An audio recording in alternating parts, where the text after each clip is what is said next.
สุขสันต์เคยมีความสัมพันธ์บอกหากันว่าบ่ลืมลาว่าจะหักมันสัมพันธ์หา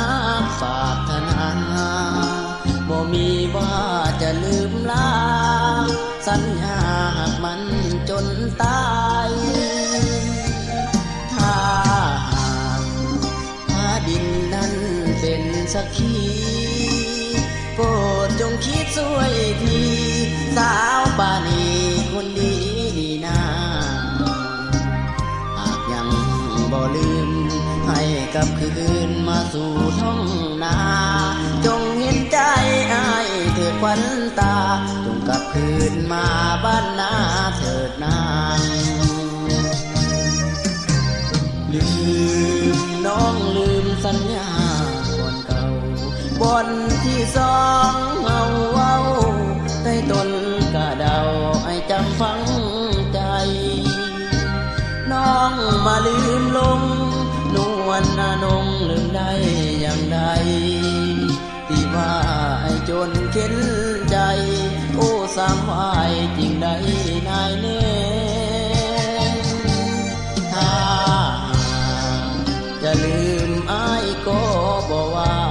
แต่จะลืมดินแดนบ้านป่าท้องนาน้องอยู่แต่หลังสุขีสุขีคนดีคงสมใจหวังวันใด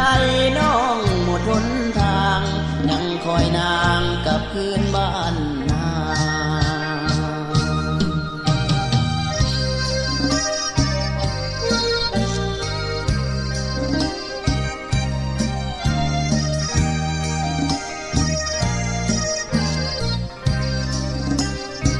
อนุรักษ์และเผยแพร่โดยเรียน